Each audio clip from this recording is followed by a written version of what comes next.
Hey guys, that's right. So President Trump and Elon Musk's friendship was on the rocks earlier this week, but now their surprise public feud has turned ugly. And the president is now threatening to cut government subsidies for Musk's companies. So this comes as the Tesla CEO continued his attacks on Trump's big, beautiful bill. But then he took it to a whole new level, saying he thought Trump should be impeached and replaced by J.D. Vance. Musk also took credit for Trump's victory. He said, quote, "Without me, Trump would have lost the election. Dems would control the House and Republicans would be 51-49 in the Senate." So you guys know he kind of took it to the point of no return there. The president posting on Truth Social saying he asked Musk to leave the government and said Elon was, quote, "wearing thin." Quote, "I took away his electric vehicle mandate that nobody else wanted, and he just went crazy." But the president says he's disappointed it's come to this. Listen.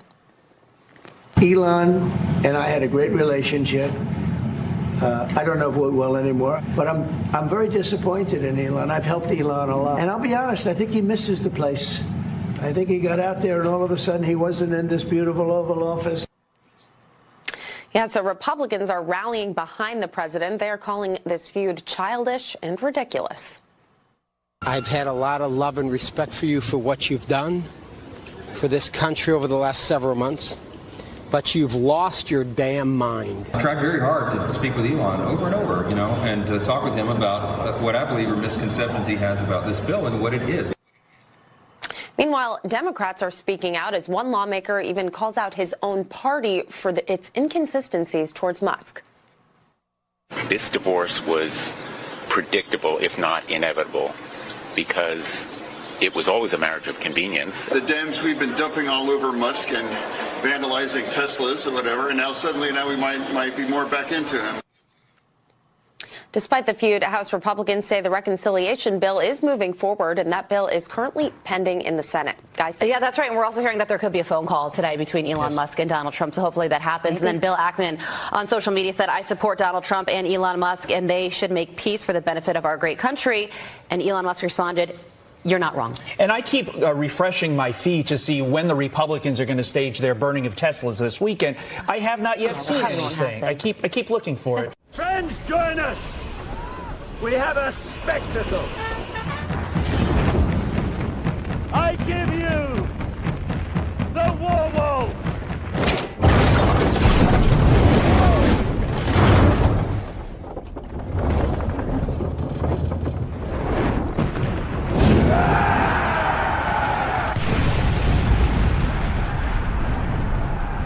Also, it took 3 months to build, so I don't want to waste it.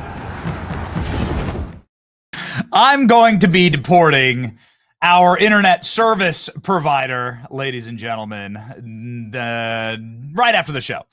We had a very rocky morning this morning, and we apologize. It seems the deck was stacked against us. We're actually running off an entirely different internet service provider right now. We've been having real troubles. We are here in Tampa during the summer. There are lots of storms. There's lots of problems, and it's amazing. It's the year 2025, and we still can't get consistent internet, and so we apologize for that. We're building out better systems, and we are sorry that we are late this morning. Technical difficulties across the board. MAGA collapsing down. The crash out is absolutely legendary. What the hell is going on? We're going to talk about it today, Friday, June 6th, 2025, D-Day. D-Day for MAGA as well. Can we keep the ship rowing in the same direction? We are stronger as allies and not as enemies, and we certainly hope that's what happens with the knockdown, drag-out kaiju fight to the death, something we've never seen before and probably will likely never see again. Donald Trump versus Elon Musk. Everything from deportations to government seizures of space companies to the Epstein list, it all came tearing out yesterday. We're going to break it all down. We know why this happened, and we're going to talk about how we get back to a place where we can just go save Western civilization together, and that's what we want to do. ICE hits record high deportations. That's great. Record high job numbers. A lot of good things happening right now. Record high stock market. But there is a massive crash out, and of course, this is something that we need to discuss. What's happening, and Where did it come from? Representative Eli Crane will join the show. He, of course, knows both of these men very, very closely and also has been quite a fiscal hawk. So he's going to really be representing where the real fracture happens and how we heal that. Luke Rudowski will also be live on the program. He is an expert on the Epstein list and the cover-up. And so we're going to talk about, is Donald Trump on the Epstein list? That was an accusation that was made yesterday. And ladies and gentlemen, again, we thank you for sticking with us despite the technical difficulties. Sometimes, you know what? It's just the internet. It's just the way that it works. We love you. Nothing but hearts out to the chat. My name is Benny Johnson, and this is The Benny Show. On mornings like this, I can't get enough of my blackout coffee. On mornings like this has been a not fun morning. This has been a stressful morning. It's been a stressful 24 hours, to be perfectly frank with you. I can't get enough of my coffee. Maybe it's because I've had too much coffee. I'm not exactly certain, but I know this. If you're going to be drinking coffee, make sure you're not supporting your enemies. Make sure you're not funding those who hate you. Make sure that you're locked in with the people that actually care about this country. And make sure that you're not, well, giving your cash to Marxists. That's what happens oftentimes in these little coffee shops, whether it's corporate or local. And I'm telling you about my local coffee company, and that is Blackout Coffee. Their 64,000 square foot facility right here in the state of Florida employs Americans, employs great patriots, and keeps our show going by caffeinating us. I wish they ran our internet service provider. Unfortunately, they don't. But at the very least, we have our caffeine this morning. Okay, if the show could just run on pure caffeine, that would be great. Thank you. Blackout Coffee hires Americans. They create American coffee. They create American jobs, and they fund great American patriots like us to keep doing what we're doing. So you, ladies and gentlemen, should in turn fund them. If you believe in hard work, American values, and coffee that actually tastes like real coffee, go to blackoutcoffee.com/Benny. Use the code Benny for 20% off your first order and support the American dream. Drink Blackout Coffee. That's blackoutcoffee.com/Benny today. Stop settling. Start drinking real coffee. All right, ladies and gentlemen. Whoo, boy. Okay. How did we get here and what the hell was going on and what happens next? We have some insights. We did a lot of phone calls yesterday and we covered what we are calling a historic, world-ending, kaiju level crash out where Elon Musk and Donald Trump, some saying it was inevitable, went at each other. And I just want to take a step back and talk about the biological realities of what's going on. Where I come from, I don't know where you come from, but where I come from is a lot of farms and a lot of cow farms. I'm from the absolute and total dark dirt fields of Iowa. I grew up surrounded by farms, mucking hog stalls, and chatting with farmers. And there's something that farmers often would say, which is you can't put two bulls in one pasture. Bulls are very aggressive alpha animals. They will gore each other to death, and only one will be left standing. And then you'll lose a good bull. And that's not the right way to kill a bull. You got to understand understand the basic rules of biology. And if you don't like it, well, take it up with God. He's the one who really put that in your bones. But that's just the way some men are. It's the way some people are. You've all seen it. And let's just establish something very important that you know and that I've known for a long time, which is that Donald Trump is a alpha, masculine personality that isn't going to be pushed around. He is the most powerful man on earth. And there's absolutely no question about that. He's the most powerful man walking the earth today, and he knows it. He embodies it. If anything, it's been his lore, his mission arc for his entire life, and now he's there. And no one's going to be pushing him around. That's a matter of fact. No world leader, nobody. We all know the nature of Donald Trump. Elon Musk, to his great credit, has built multiple trillion-dollar companies, some of the biggest companies on earth. He's done so in spite of the constant and ever-present attacks from all sides, vicious attacks. He understood and locked in with Trump's alpha and masculine nature. As soon as he saw President Trump survive that assassin's bullet, Elon Musk said, "It's me.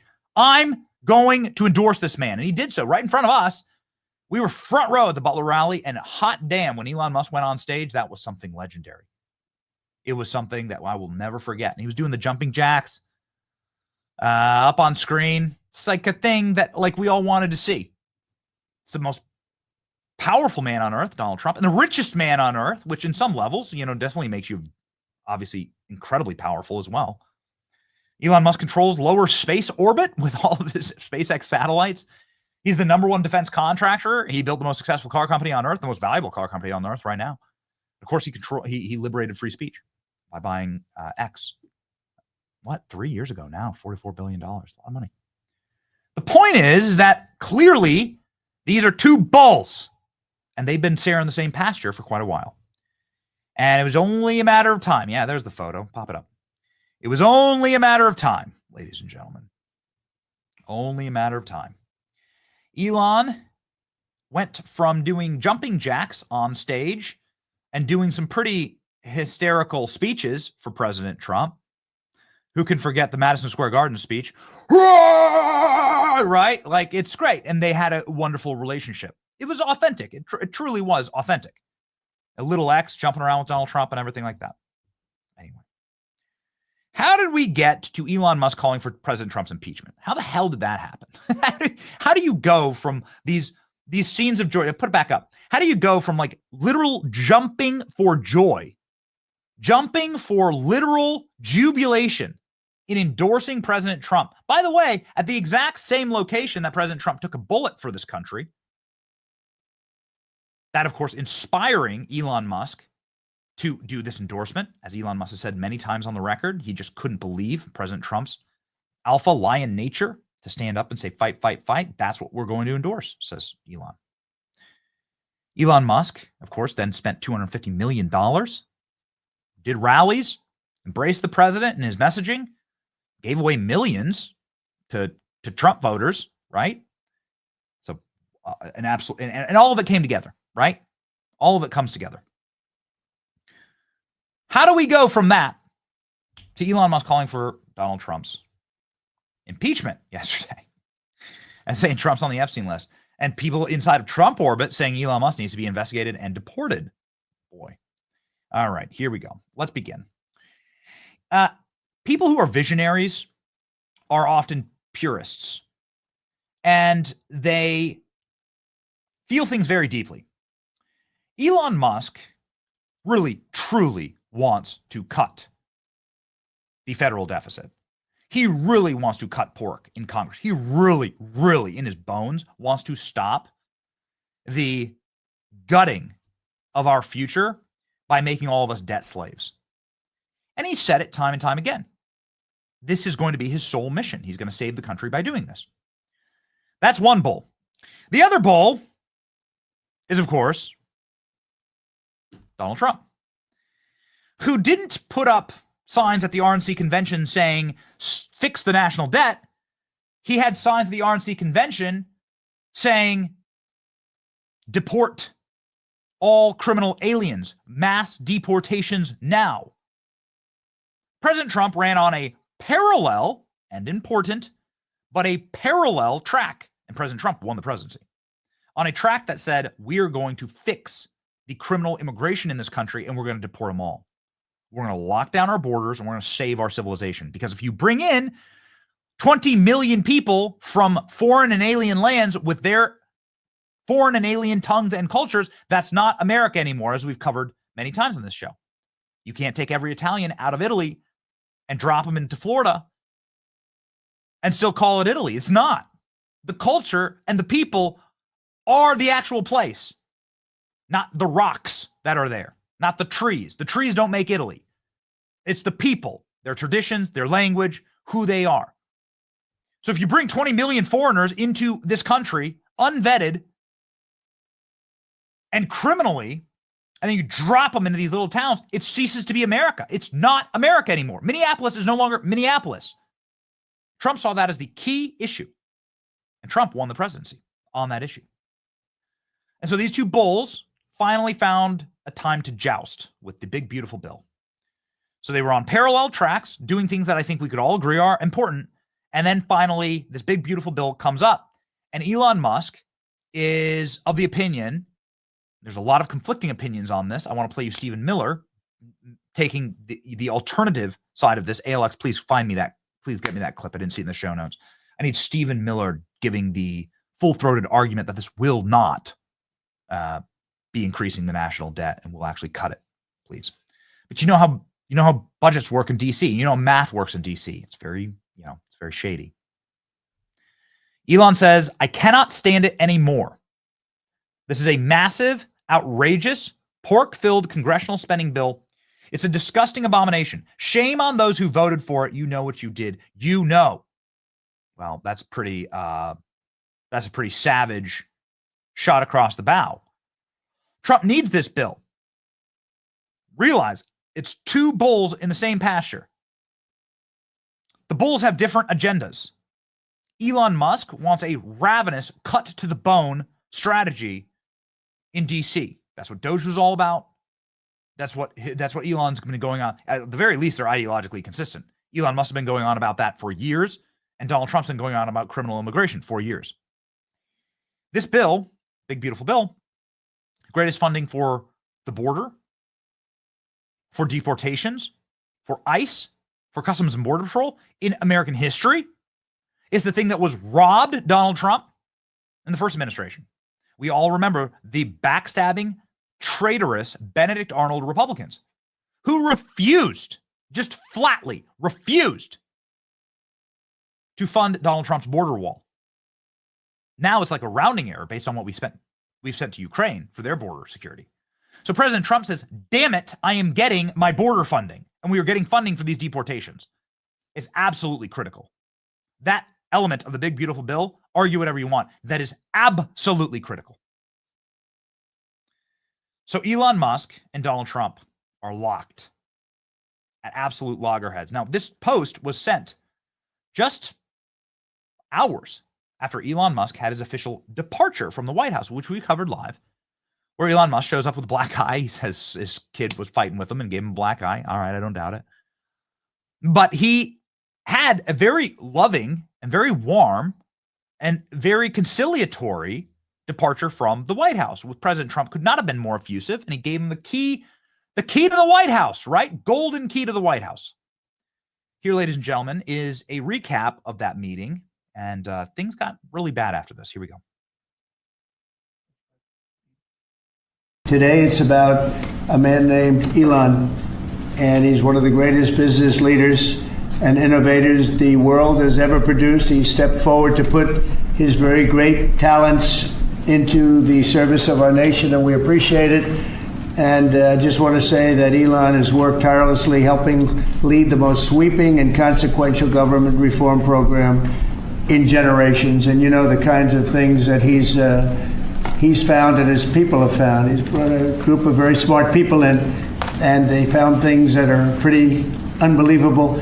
I have to say that the numbers that we're talking about are substantial, but they're going to be very much more substantial with time, because many of the things that we're working on right now, we're going to have to remember Elon as we find them, but the numbers could double and triple because many things, we don't want to go out with them until we're sure, but we've found things that are unbelievably stupid and unbelievably bad. With the Department of Government Efficiency, Elon's delivered a colossal change in the old ways of doing business in Washington. Doge has installed geniuses with an engineering mindset and unbelievably talented people and computers. I actually asked Elon one time, what's their primary thing? And they have a lot of primary things, all having to do with being smart. But he said the thing that they're really the best at is working with computers, so that they can't be outsmarted by somebody that's not so honest, that happens to also be good with computers, but not as good as these people. But the mindset in the senior ranks of every federal department, and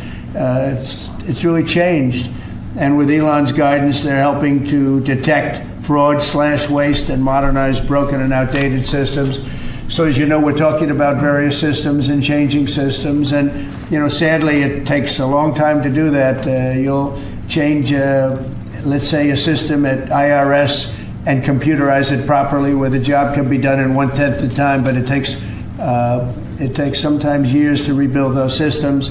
But we've started. So we all watched it live. Everything seemed good. Elon Musk had a hell of a run at the White House. He saved the country hundreds of billions of dollars. He was a special government employee. He had to go bye-bye after 130 days. Okay, that made a lot of sense to us. Elon Musk was going back to his companies. And then Elon Musk started shade posting, I think would be the polite way to say it, but all subtweeting would be another way to say it, but all but openly attacking President Trump. Something that, frankly, I hate to see. I hate to see it. Where's the man who wrote these words, says Elon Musk. Was he replaced by a body double?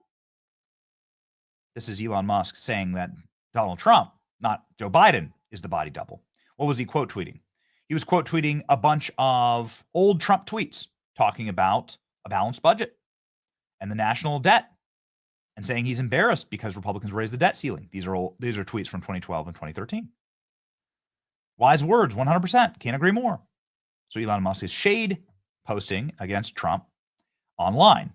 So he ratcheted it up, not just to talk esoterics about spending and deficits, but as in a direct attack on President Trump. President Trump then said this in the White House yesterday. President Trump saying he's not sure if he's going to be friends with Elon Musk anymore. And also, Elon might have needed some makeup for that black eye, which is Donald Trump's way of saying, I know how you actually got your black eye. Here we go. All of the things that we're doing, nobody's ever seen anything like it. And, Elon's upset because we took the EV mandate and, which was a lot of money for electric vehicles. And, they're having a hard time, the electric vehicles. And they want us to pay billions of dollars in subsidy. And, Elon knew this from the beginning. He knew it for a long time ago. That's been in there. That's been, I would say, JD, that hasn't changed. That's been right from the beginning. Mr. Secretary, that hasn't changed at all, right from the beginning. But I know that disturbed him. He wanted, and rightfully, he recommended somebody from that he, I guess, knew very well. I'm sure he respected him, but to run NASA. And I didn't think it was appropriate. And he happened to be a Democrat, like totally Democrat. And I say, look, we won. We get certain privileges. And one of the privileges, we don't have to appoint a Democrat. NASA is very important. We have great people. General Kane is going to be picking somebody with our, we'll be checking him out and seeing. But he wanted that person, a certain person, and we said no. And, I can understand why he's upset. Remember, he was here for a long time. You saw a man who was very happy when he stood behind the Oval desk. And even with the black eye, I said, do you want a little makeup? We'll get you a little makeup. But he said, no, I don't think so, which is interesting and very nice. He wants to be who he is, so you could make that statement too, I guess. Look, Elon and I had a great relationship. I don't know if we will anymore. I was surprised because you were here. Everybody in this room practically was here as we had a wonderful send-off. He said wonderful things about me. You couldn't have nicer. Said the best things. He's worn the hat. Trump was right about everything. And I am right about the great, big, beautiful bill. But if they picked him, I would have won Pennsylvania. I won it by a lot. But I'm very disappointed because Elon knew the inner workings of this bill better than almost anybody sitting here, better than you people. He knew everything about it. He had no problem with it. All of a sudden he had a problem, and he only developed the problem when he found out that we're going to have to cut the EV mandate because that's billions and billions of dollars, and it really is unfair. We want to have cars of all types. Electric, we want to have electric, but we want to have a gasoline, combustion. We want to have different. We want to have hybrids. We want to have all. We want to be able to sell everything. And when that was cut, and Congress wanted to cut it, he became a little bit different, and I can understand that. But he knew every aspect of this bill. He knew it better than almost anybody, and he never had a problem until right after he left. And if you saw the statements he made about me, which I'm sure you can get very easily, it's very fresh on tape. He said the most beautiful things about me, and he hasn't said bad about me personally, but I'm sure that'll be next. But I'm very disappointed in Elon. I've helped Elon a lot. Well, if President Trump is one thing, he's good at predicting the future, because about an hour after Donald Trump said that Elon Musk would go personally at him, Elon Musk posted this, which I believe is unforgivable. And Elon needs to apologize for this. I'm going to just be on the record saying that. Elon Musk sends the largest explosion probably in the history of the world. You're right. You have the splitting of the atom. You have the shot heard around the world, the invention of dynamite. Now you have this post on X. Time to drop the really big bomb. Donald Trump's in the Epstein files, and that's the reason why they have not been made public. Have a nice day, Donald J. Trump. This has been seen by nearly 200 million people, 1.1 million likes, 300,000 reposts, and 152,000 comments. First of which is Elon Musk saying, "Mark this post for the future. The truth will come out." Okay. So I want to begin by carving this whale of a claim up piece by piece, right? Because we take this personally, given the fact that we spent a lot of time on the show talking about this. Did Jeffrey Epstein have Donald Trump's phone number? The answer is yes. Can you find photos of Jeffrey Epstein and Donald Trump from like the late 90s? The answer is yes. Because you can find photos of Jeffrey Epstein at the White House. You can find Epstein in the White House visitor logs hundreds of times. You can find Epstein at every party and every event. You can find Jeffrey Epstein with his mysterious funding. Who knows who was paying the bills? Nobody's ever figured out how he got hundreds of millions of dollars. There's never been an income flow for that. But anyway, the point is that it was Jeffrey Epstein's job as an asset for what we believe to be intel agencies, foreign and domestic and clandestine, to wormhole his way in and get to know powerful people. Of course, Donald Trump's been a powerful celebrity for 50 years. He's just one of the people in this massive, thick book. So let's start at baseline. Moving on from there. What is the history of Donald Trump and Jeffrey Epstein? Well, if you want an honest history of Donald Trump and Jeffrey Epstein, not just salacious headlines, then you'll see that the Palm Beach police list Donald Trump as the man who tipped them off to Jeffrey Epstein's sick operation. You'll see the lawyers for the victims of the Jeffrey Epstein predations in Palm Beach thanking Donald Trump for assisting them in their prosecution of Jeffrey Epstein, the only successful prosecution of Jeffrey Epstein that should have put him in jail for the rest of his life based on his crimes. He got out. Why? Because he belonged to Intel. Donald Trump, upon hearing about what Jeffrey Epstein was doing, banned him on the spot permanently and for life from all of his clubs. Donald Trump is the only politician who is consistently on the record saying, release everything from Jeffrey Epstein. Bill Clinton ain't on the record doing that. Bill Gates isn't on the record doing that. Bill Gates is on the record sniveling and smiling. You got to be careful. Jeffrey Epstein's killed. When depositions of Epstein victims were leaked, the lawyers deposing these women kept asking about Trump. They were trying so hard to get Trump. And what did the victims always say? Never heard of him. Don't know him. Never saw him. Was never on the island. He's not on the Lolita Express manifests. President Trump, just like every other famous person in the late 90s, had some type of elbow rubbing with the guy who was paid to ingratiate and wormhole his way into those elite circles. But that's it. And what I find most demonstrable in the evidence itself is this.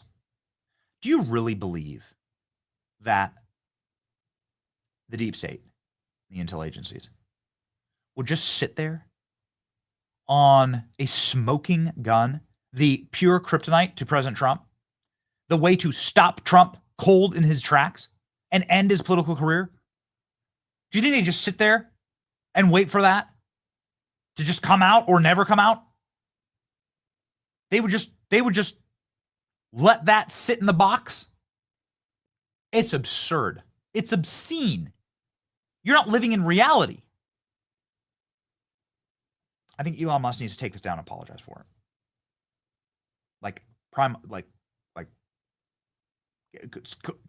None of it is based on reality or fact.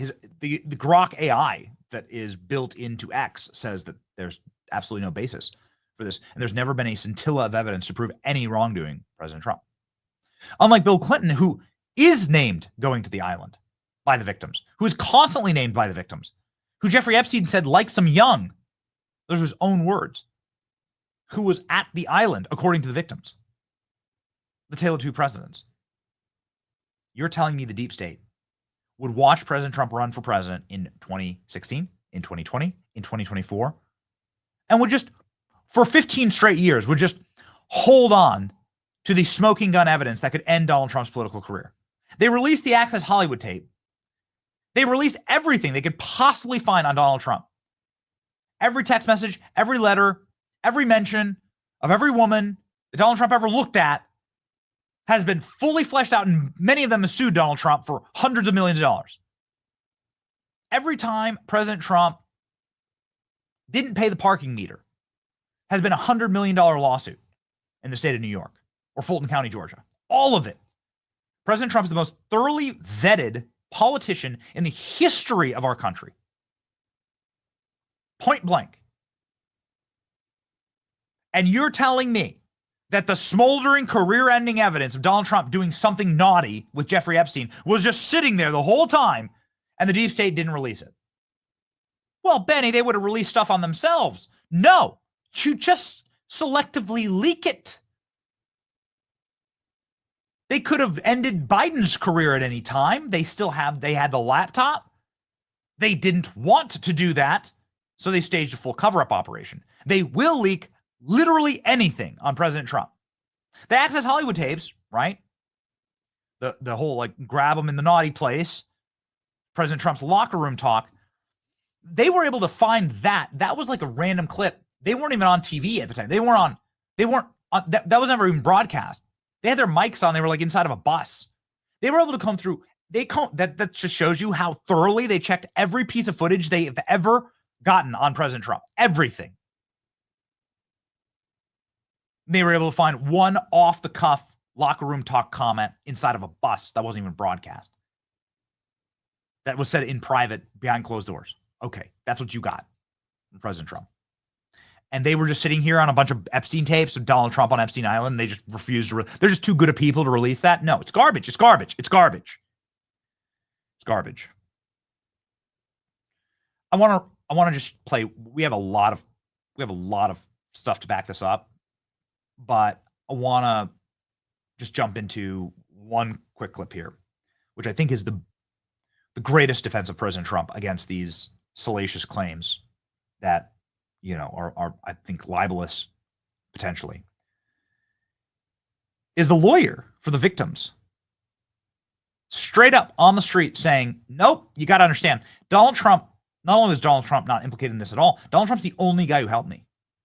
I was trying to get all these Palm Beach community archetypes, all these billionaires, all these famous people, all the fancy people, all these elites who are so pretentious and so virtue signaling.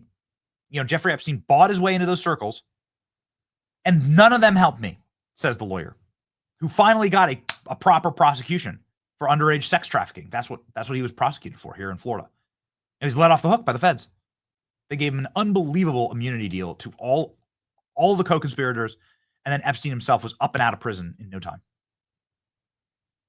But the lawyer says there's one elite and rich man came and helped me prosecute this largest pederast on earth. His name is Donald Trump. Here you go. Your opinion as a lawyer and your experience, is there anything you can say as to the validity of those claims or whether or not there will be any more about that? Nothing at all. The only thing that I can say about President Trump is that he is the only person who, in 2009, when I served a lot of subpoenas on a lot of people, or at least gave notice to some pretty connected people that I wanted to talk to them, he is the only person who picked up the phone and said, let's just talk. I'll give you as much time as you want. I'll tell you what you need to know, and was very helpful in the information that he gave, and gave no indication whatsoever that he was involved in anything untoward whatsoever, but had good information that checked out and that helped us, and that we didn't have to take a deposition of him. That was in 2009? That was in 2009. Wow. So there you have Epstein's lawyer saying Trump's the only one who helped us. Nobody else helped us. It was just Trump. This is the most salacious thing that was said yesterday, and it's our obligation, because we have people on this show that are talking about this, and it is something that is constantly in the news cycle. It is our obligation to give you the facts and not to watch what we have said so many times on this program. If a Republican is caught up in this, I want them to also burn in hell. I want them also in Gitmo. But you have to separate facts from figures. You have to separate what people did and what the evidence shows from what salacious things you wish to believe. Get a load of this. This guy's name's David Schoen. David Schoen will be joining our program next week. Here's what he said yesterday. I was hired to lead Jeffrey Epstein's defense as his criminal lawyer 9 days before he died. Interesting how he says he died, not committed suicide. Anyway, the point is, here's the guy, here's the attorney that Jeffrey Epstein hired to defend him. So he's pouring through all of the defense material for Jeffrey Epstein. Well, man, if you have naughty tapes of very powerful people, that comes in handy when you are facing life in prison, right? He sought my advice for months after that. I can say authoritatively, unequivocally, and definitively that he had no information to hurt President Trump. I specifically asked him. Why would he specifically ask him? Because Jeffrey Epstein was being prosecuted. He was brought in on sex trafficking charges federally during Trump's first term. That's why he would ask him. Well, hell, man, if you have naughty videos of the president, then maybe that's a get out of jail free card, right? Like maybe that's why they hate Trump so much, because they don't have those. You know what I mean? Here's one final little piece of evidence. We played you a lot the Sean Hannity clip of Donald Trump before he even announced he was running for president, saying Bill Clinton's going to have a problem with Epstein's Island.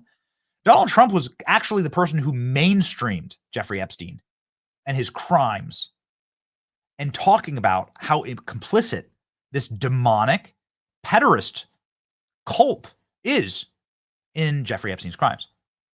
Donald Trump mainstreamed this, but I have a new clip. We have a new clip that's come up and that's been resurfaced.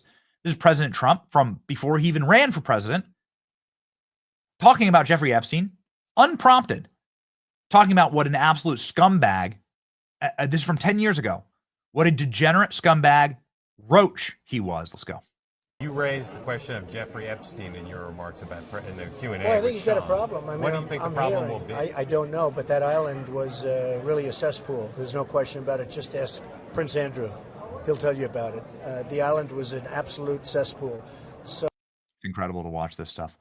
It's amazing to watch it, to see how right President Trump was. And he told us, and so that is just something that's an insane thing to say. It's insane. It's wrong, prima facie.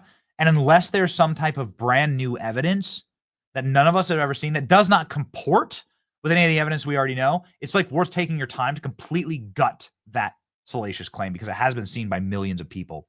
It's our obligation to do that. All right, what else happened yesterday? Elon Musk called for President Trump's impeachment. Here's a post. Says Trump should be impeached and J.D. Vance should replace him. Elon Musk says yes. Goodness. President Trump responds back. I don't mind Elon turning him against me, but he should have done so months ago. This is one of the greatest bills ever presented to Congress. Record-cutting expenses, blah, blah, blah. Okay, we'll let Stephen Miller explain this in just a moment. But I got to tell you, one of Trump's closest friends and allies pulled us aside and told us something wild. That Donald Trump is in conquest mode. And he is not here to like burn bridges or burn people. He's here to accumulate, to take from the other side. This is why you're seeing President Trump like meeting with guys like Bill Maher and being so magnanimous with these other world leaders and bringing some of these socialists, some of these World Economic Forum people like into the fold and like breaking their backs, but like making them one of his allies. Donald Trump is building up a durable army right now. And you don't do that by flaming your own side. If there's one person who's been remarkably reserved in all this, it's been President Trump. And that's what real power is. You know, real power is being able to sit back and stay silent. I don't mind Elon turning against me. He should have done so months ago, says President Trump. President Trump was asked about Elon live at the White House last night. We're not going to play the clip because he doesn't say anything. Reporters shrieking at the top of their lungs. Shrieking at the top of their lungs about Jeffrey Epstein, Elon Musk, and Donald Trump just sits back. That's real power, ladies and gentlemen.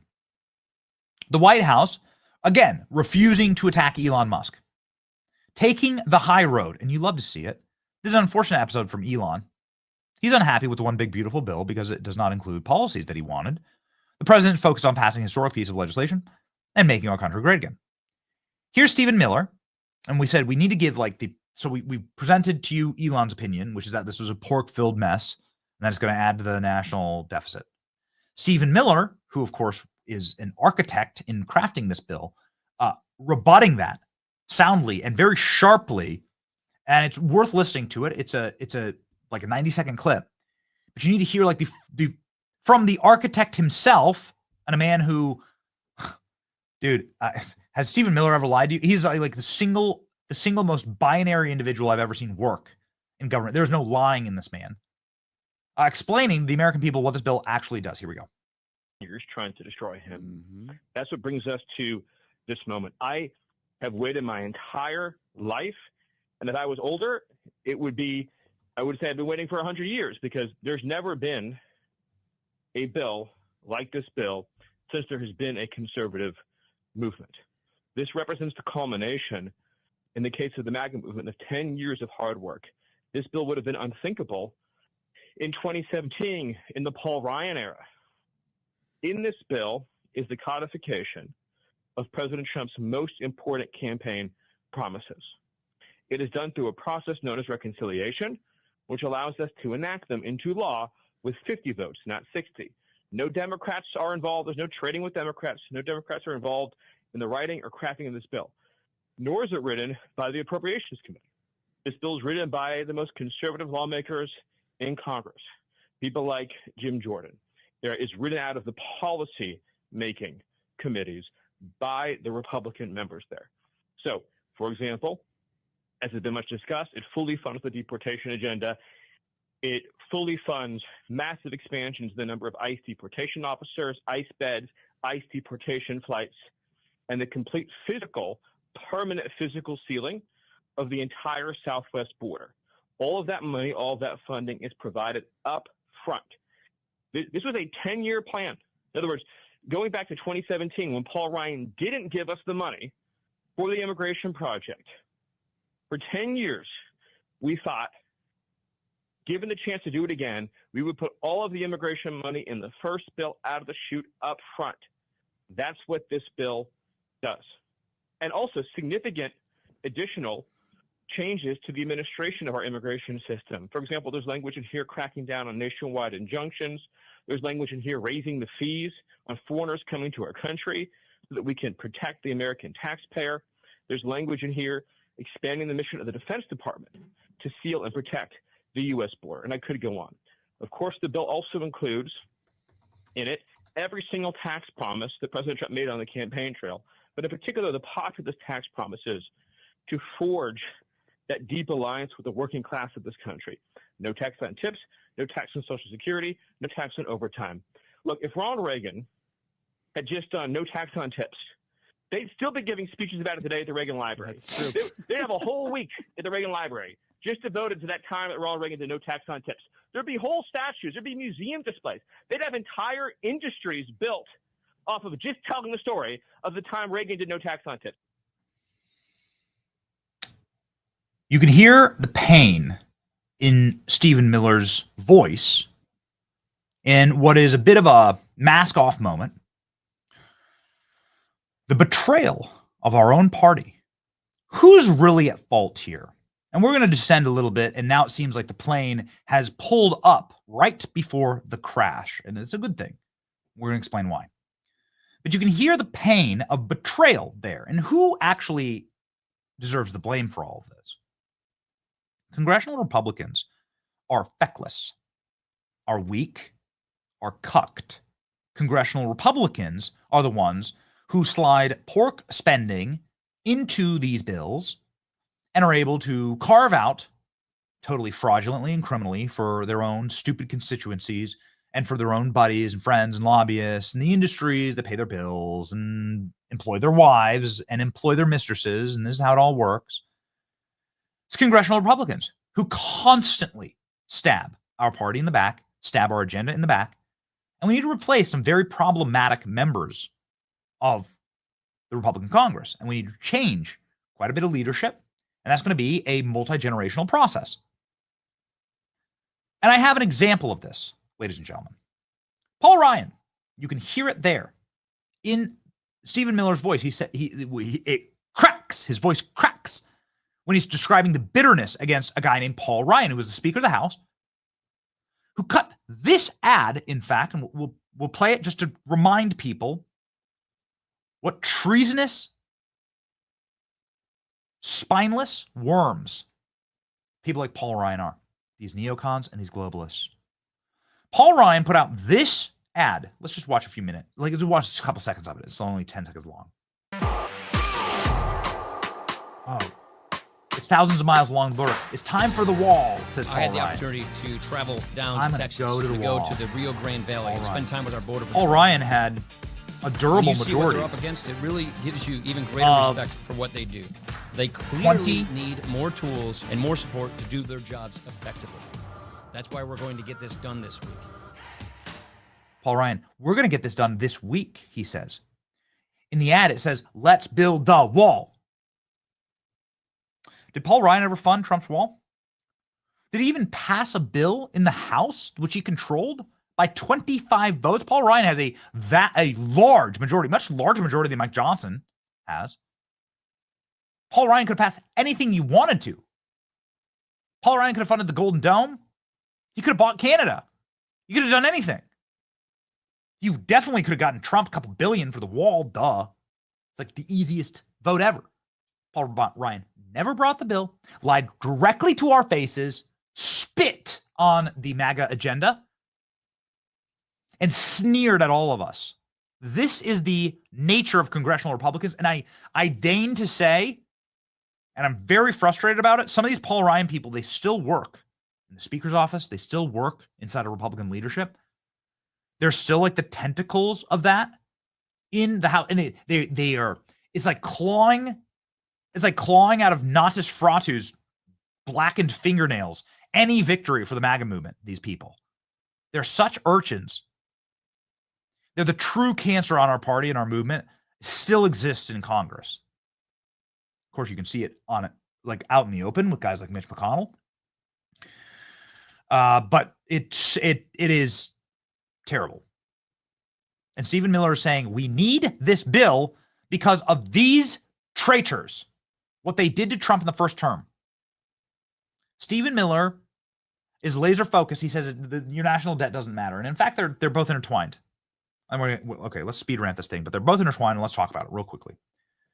20 million people brought into this country illegally that don't share our culture, that don't share our language, that don't share our work ethic, that shouldn't be allowed here, that aren't here to work. They are not here to work. They're here to parasitically take advantage of the systems here in this country. They're not immigrants. That's the craziest trick of the language. An immigrant is your great-great-grandfather or your great-great-grandmother who came here and there was nothing. This was a backwater. This was a dangerous place. This was a horrible place to live, actually. Horrible, but like in comparison to advanced and developed Europe, this was a tough place to live. And many, many good people perished just trying to settle this land. That's an immigrant.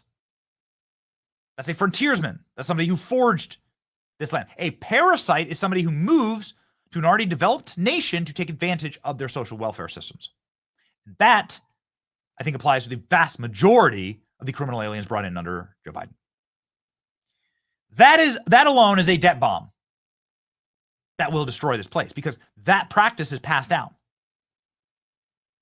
That's passed down through birthright citizenship and is passed down, of course, through family nature and involvement, right? That is trained behavior. Go to any inner city and you'll see it. And I lived in these inner cities and you see it. Just generations of welfare recipients that don't even know how to work, that don't want to work, will never work because it's been taught. It's learned behavior.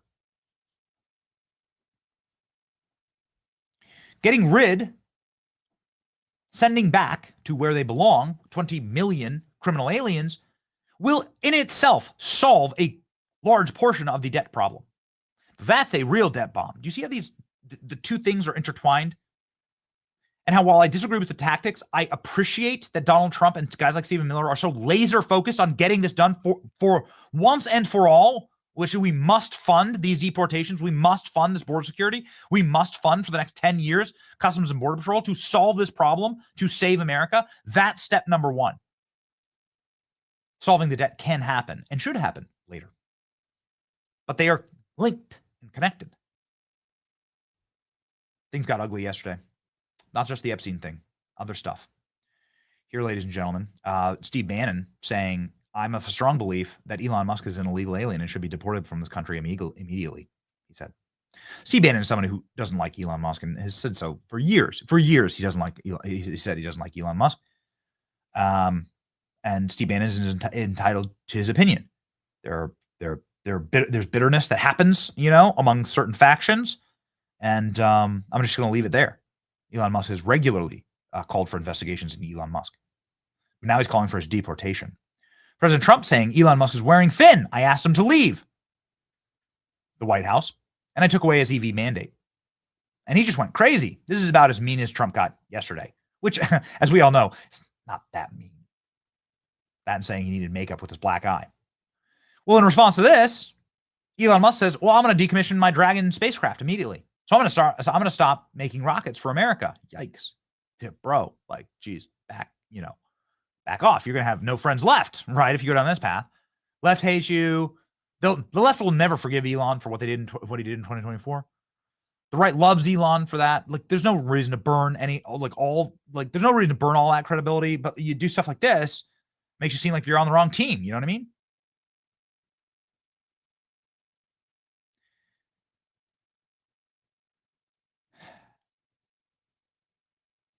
This would end the International Space Station.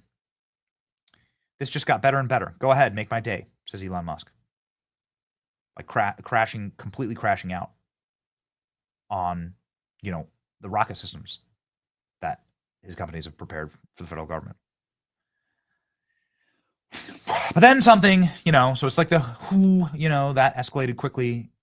Anchorman meme. So that is now the pinnacle. That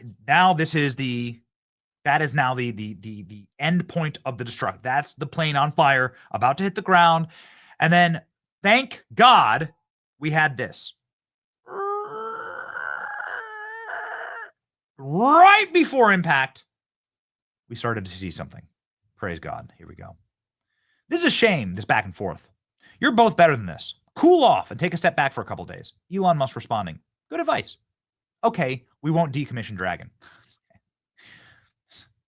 This account had 72 followers. Yeah, it has 600 followers. So thank you, Alaska. Thank you, Alaska. Okay, now I'm following you. Thank you, Alaska, for saving the country. Then Elon Musk reposted this, which I thought was really prescient. Elon's stance is principled. Trump's stance is practical. Everybody agrees with that. And you are okay to agree with both these men. It's okay to say, I agree with both of them. Yes, they're both actually right. I disagree with the tactics. The tactics are filthy and it's dirty. And I'm never going to say that you should lie or slander or smear Trump, Epstein list stuff. This guy, that's a crash out. That's why we call it a crash out. It's a crash out. Donald Trump has been actually remarkably reserved in all this. But it's okay to agree with both of them. Tech needs Republicans for the present. Republicans need tech for the future. Drop the tax cuts, cut some pork, get the bill through. Elon Musk reposting this. Then Elon Musk finally coming all the way full circle and saying, okay, maybe I was wrong here. Here we go. Bill Ackman, he's also a billionaire, says Trump and Musk, they should make peace, benefit of our great country. We're stronger together than we are apart. You're not wrong, says Elon Musk. Now, Keith. Come on, Keith. Come on, you two, Keith. Come on. I think we have some memes. I think our team made a couple memes. Do you have the Trump? Jerry, send that Trump meme from Trump on stage. Send that meme. The memes are great, but it's an important moment to recognize, I don't know, that things are this one right here. Now, Keith, because things are thankfully cooling down. President Trump saying that he's open to a call from Elon Musk. That's good. President Trump this morning talking to Fox News. Do we have that meme? All right, pop it up. Here you go. Do you want to go back? Do you want to go back to them, or do you want to stay with Donald Trump? Trump. Okay. Now, Keith. Here's the reporting, ladies and gentlemen, before we go to Eli Crane from Congress, who will be able to tell us all about this drama and the inside scoop. He's a fiscal hawk, obviously, and somebody who really understands, I think, both parallel tracks here. Here's Fox News from this morning reporting from the White House about where we stand as of right now, because it seems like there is at the very least a détente, and maybe Trump and Elon will be talking today.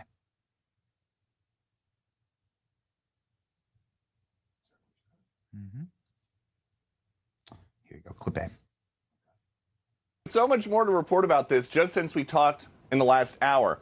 So when you walk to the broadcasting tents here on the north side, you see West Executive Drive. That's the driveway between the White House and the old executive office building. There is a Tesla there that President Trump bought during a Tesla demo on the South Lawn a few months ago to try to help Elon Musk's business while it was being vandalized. We're told that Tesla, still sitting there, the red Tesla with Florida tags, is either going to be given away or sold off. And we are told that it was about a month that Elon Musk was wearing thin on Trump. So this was not a sudden exit and then blow up. There was about a month that he was wearing thin, the president's word. Something else, there was some reporting today about the possibility of a Trump and Elon Musk phone call to make nice. Aides are telling me that is not something they are tracking. It's possible that some staffers might try to talk to Musk, but no Trump and Musk call, at least not that we know about. We did hear from the president yesterday, and he didn't sound mad, but he sounded disappointed. Elon and I had a great relationship. I don't know if we will anymore, but I'm very disappointed in Elon. I've helped Elon a lot. And I'll be honest, I think he misses the place. I think he got out there and all of a sudden he wasn't in this beautiful Oval Office. The lowest blows yesterday came from Elon. He said, without me, Trump would have lost the election. Dems would control the House and the Republicans would be 51-49 in the Senate. And then he wrote, time to drop the really big bomb. Donald Trump is in the Epstein files. That is the reason they have not been made public. Have a nice day, DJT. The president, of course, said that Musk had been wearing thin and he was asked to leave. And the president offered up the idea that the fastest way to save money would be to cancel Musk's government contracts. Musk then wrote, in light of the president's statement about cancellation of my government contracts, SpaceX will begin decommissioning its Dragon spacecraft immediately. But he later said, okay, we won't decommission Dragon. Trump rarely seems as close to aides as he did for a time to Elon Musk, and we asked about that at the start of his term. At the end of the day, Elon Musk said today, I love Donald Trump as much as a straight man can love another man. What does the First Lady think about that? Oh, I think she'll be okay with it somehow. So this was a sensational back and forth on the platform Elon Musk owns yesterday, but there were signs of strain for the last week or so in public. Elon Musk blew up in the Oval Office during his send-off when I tried to ask him about this big New York Times report that alleged he was blurring the lines between medical use of drugs and recreational use of drugs, and we still don't have any real clarity about that. Back to you. So the update here is Trump, White House aides signal possible détente with Elon Musk. Just really quickly, why is this important? You got to understand the nature of the spiritual war that we are fighting. We talk often about light and darkness, good and evil here. There is a reality to evil that you can see with your own eyes, which is that it cannot create. It cannot make something new. It cannot bring something together. Evil can only do one singular thing, which is to destroy. Steal, kill, and destroy is what Christ says about evil. That is the nature of Satan. That is the nature of discord. It is intended not to have those inspirational moments where Elon Musk is jumping on stage and Donald Trump standing there in Butler, right where he survived that assassin's bullet, and the country is uniting and coming together and fighting off the Marxists who prey on our children. And we're uniting the most powerful man, the richest man on earth to save our Western civilization. That's creation. That's an act of God, much as the President Trump surviving that assassin's bullet was an act of God. That's a beautiful thing to see. We went viral yesterday with this post. Trump and Elon don't need it. They don't need it. They're both billionaires, and by every measure, they could own their own Epstein island. You know what I mean? I don't mean it like that, but like Epstein bought an island. Trump and Elon can just buy an island in the Bahamas. They're rich enough, they can buy a freaking country. Just buy Cuba, and they just live forever. They don't need these problems, and they didn't create these problems, more importantly. They're here to solve problems that were made by other despicable men. Spineless worms and roaches, and these people, they're demons. And they created the mass migration problem, and they created the debt problem. Elon didn't do that. Trump didn't do that. And all these other nasty little things that pluck and pull at men like Trump and Elon. But they did it anyway. They're not doing it for profit. They both lost billions, if not hundreds of millions and billions. They've sacrificed everything for America. Elon spent $44 billion to expose the truth and turn the tide for us back in 2022 when he bought X. That changed everything. Remember, the first thing he did was bring back President Trump. Trump faced 400 years in prison based on Marxist attacks on him just because he dared to run for president again. Because he saw our broken systems. Elon watched his prized businesses burn. His customers get attacked in the streets. And Trump took a little bullet in the head for us. Neither of them had to do it. They didn't do it for profit. They didn't do it for power. They nearly lost everything. They did it for America. The stress these men endure every single day would crush all of us. The best of us would be atomized if you lived a day in President Trump's shoes. I don't know how they do it. It's spiritual. It really is. It's a different level of protection and force. And I'm so thankful for both of them. I'm thankful for both of them, and I'm praying. And I got down on my knees and I prayed yesterday. Darkness sows division. Evil can never create. It can only destroy. That relationship was being destroyed right now. And we know this, and you know it in your heart, and you know it in your bones. That this country is better off with Trump and Elon as allies, even if it's not perfect sometime, than as enemies. That our movement is stronger and Western civilization will be better preserved with that relationship. And so that's what I'm praying for. God is on our side. Keep praying, ladies and gentlemen.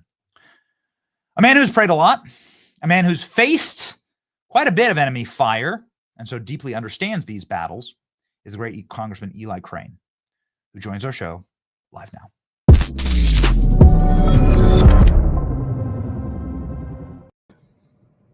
Congressman, thank you so much for being on the program. Quite a rowdy news cycle. So we were excited. I mean, it's kind of hard to get bookings actually today. A lot of politicians don't want to talk about this, but you are one of the greatest fiscal hawks that exist. And so I think you deeply understand perhaps where Elon is coming from. And you're such a strong ally of Donald Trump. You're also from a border state. I think you understand Trump and Elon here, perhaps. What's your takeaway on this playing? Well, hey, Benny, thanks for having me on, and thanks for bringing it back to basics too. I love how you just quoted John 10:10, and I think that's so needed right now. And I actually thought it was really cool that you said you prayed about it. That's something I wish I would have done yesterday. I felt pretty bad, like a lot of people up here. My friend Matt Gaetz said, he hates to see mom and dad fighting. And I think that's how a lot of us felt yesterday. When we look at everything that Elon's done for our movement, everything he did to help the president while he was campaigning, everything he's helped to try and make our government more efficient. It's awful to see this going on right now. I was honestly pretty disappointed to see Elon come out and attack the president publicly like he was. I was also publicly stating my disappointment in how Elon chose the timing to come out and criticize the big, beautiful bill. And the reason I said that, Benny, is because there were about 30 of us that were meeting regularly for a couple months up here that are fiscal hawks who were trying to make that bill as slim as we possibly could and get as much pork and fraud and waste and abuse out of it as we possibly could. That's when we really could have used Elon's commentary, because as you saw over the last couple of days, when Elon speaks, people listen. He's the richest man in the world. He's got the biggest social media platform in the world.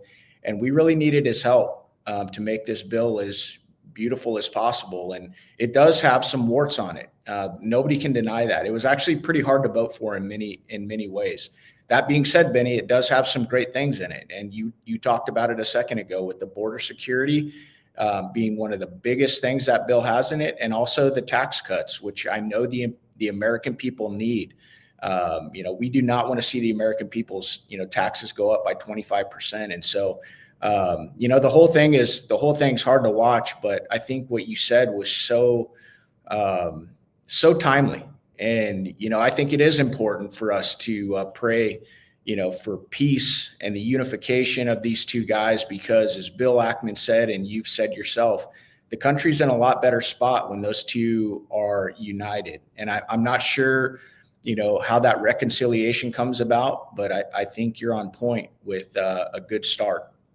I wish this for, you're a Navy SEAL, you're an honorable man. You probably have, in your Navy SEAL ranks, you understand 2 bulls in 1 pasture, right? You get 2 alphas together. There's often going to be a lot of sparring. There's going to be a lot of like, I'm not going to move. You're not going to move. Right. Right. And so it's always better to handle these things offline. I've learned, like I've in my older wisdom, Congressman, like learned to pick up the phone, like call people to not engage publicly. And like, that's how a man handles these kind of things. Yeah. And I hope it gets back to that. I'm sure you've seen plenty of that in the SEAL ranks. Yeah. And I also want to commend President Trump. He didn't jump into that publicly for a while. It really felt like Elon was trying to, poke the bull there for quite a while. And many of us were watching it on Twitter. And then finally, I think President Trump had enough of it and started firing back. But, I think the president showed quite a bit of restraint for a while there. And, I don't know what's going on with Elon. I think the guy needs the Lord. I really do. I am grateful for many of the things that he's done. And that's just a fact. But at the end of the day, man, to your point, those things should be handled offline, especially with all the threats and all the wickedness that we are fighting in Washington, D.C. and around the world right now. We need to be united, and we need to handle, those types of feuds and, just disagreements. We need to handle those in private like men. Yes, that's right. It's like, if I could say something about it, it's like, for all these little knick-knack, nitpicking, flame war stuff, like, guys, we're fighting interdimensional demon predator cults. Like, can we lock it up here for a little bit? Like, we gotta work hard on that. Like, that's the main enemy. Can we direct our fire to that? And I hope that we can realize that we're stronger in that way. And I do want Donald Trump and Elon Musk to be allies, not enemies. It doesn't have to be perfect. What would have been helpful?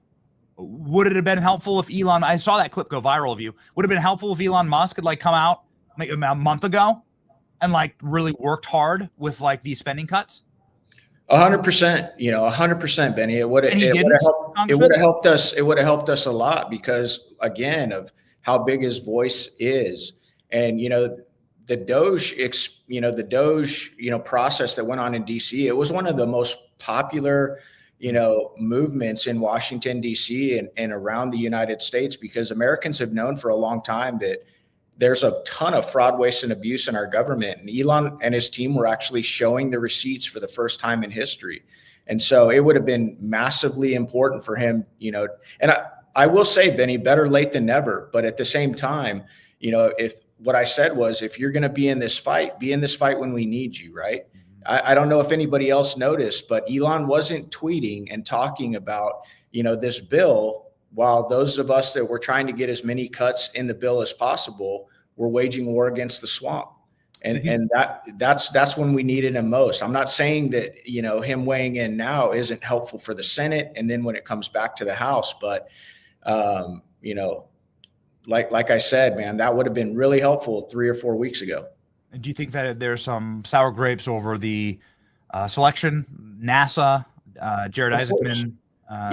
Of course. I mean, we're all human beings. We all have agendas and things that we want to get done. I think some folks handle it better than others. And that was one of the most disappointing things about watching all this. It felt like when, Elon didn't get what he wanted, he became unhinged. And, maybe that's the the downside to his genius or his personality or whatever. It doesn't take away, many of the great things that he's done. And I won't forget, many of the things that he's done. But that being said, he was unhinged and he went off in a very unprofessional way and, started throwing all sorts of accusations, towards, a guy that's probably done as much for this country as anybody ever has, who did a lot for him. And it's just, I can tell you private conversations that were going on the Hill yesterday between myself and other colleagues who like both Trump and Elon Musk. And every single one of them was, disappointed with the way that Elon was conducting himself. And and nobody was saying, hey, Elon, everything that he's talking about is baseless. It's just like you and I were talking about a second ago. You handle that type of stuff, behind closed doors, man to man. You don't air it out on Twitter, especially when, we're fighting, against evil around the world and right here in the United States. The stakes are just too big. So are you saying that through the reconciliation process that Elon may be able to get some of what he wants here, and maybe he's made his voice loud enough, and perhaps there could be a moment where you do get a win-win? Absolutely. It's like, I can tell you even since Elon started tweeting about the big, beautiful bill, I can't speak for every office up here, but we've gotten a lot of phone calls, about some of Elon's, some of the points that he was making about deficits and debt. And so, yes, it has had an effect on the American people. They are reaching out to members of Congress and senators.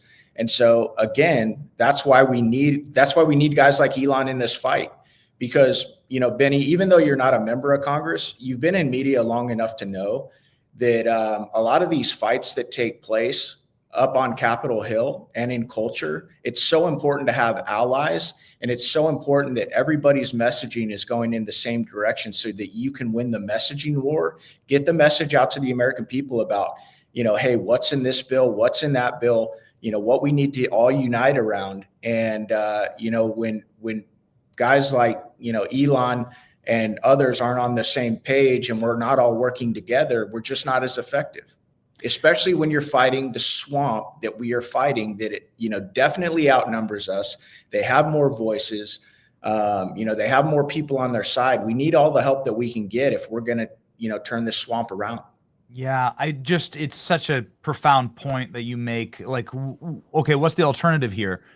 Elon Musk goes to Hakeem Jeffries and Nancy Pelosi and Jasmine Crockett and tries to do spending cuts. Are you out of your effing mind?